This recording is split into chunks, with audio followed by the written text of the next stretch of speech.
বছর এখন কেন্দ্রীয় সরকার দু হাতে সাহায্য করছে। কিছুদিনের মধ্যে দাঁড় করিয়ে দিতে পারবো আমাদের এই প্রিয় সোনার বাংলাকে। পশ্চিমবঙ্গে প্রথমবার সরকার গড়েছে বিজেপি। মুখ্যমন্ত্রী হিসেবে শপথ নিয়ে গেছিলেন নন্দীগ্রামে, আর রবিবার সেখানে ধন্যবাদ জ্ঞাপন সভা করলেন শুভেন্দু অধিকারী।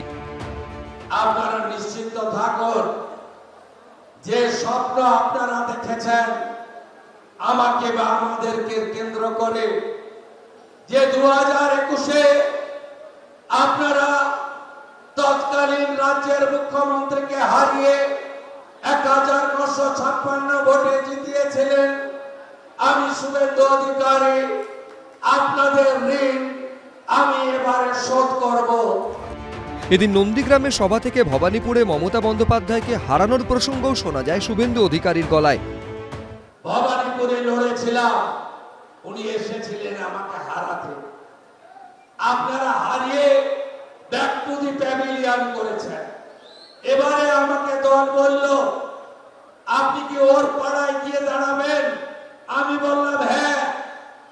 আমি ওখানে লড়লাম, 15,105 ভোটে হারিয়েছে। শুধু হারানো নয়, মাননীয় যে বুথে ভোট দেন মিত্র ইনস্টিটিউশন, সেই 4টে বুথেও উনাকে আমি হারিয়েছি। শুধু উনার বুথে নয়, উনার জনাব ফিরা থাকেন তার 82 নম্বর ওয়ার্ডে আমি 14,000 ভোট লিড নিয়েছি। ভবানীপুর ও নন্দীগ্রামে জোড়া আসনেই জয়ী হন শুভেন্দু অধিকারী। নিয়ম অনুযায়ী একটি আসন ছাড়তে হয়েছে তাকে, ফলে কিছুদিনের মধ্যেই ফের ভোট হবে নন্দীগ্রামে।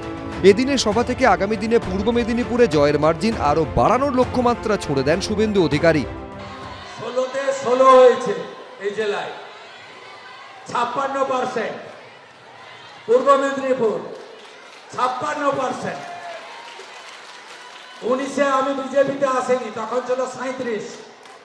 21-এ আমি বিজেপিতে ছিলাম 44। 24-এ 49, এবারে 56% হয়েছে।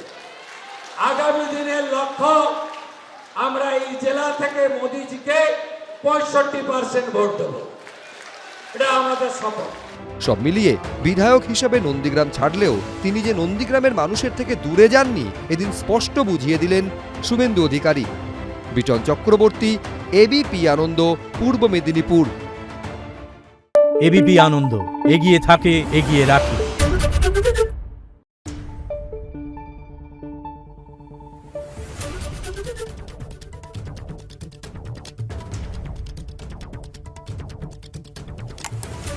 Thank you.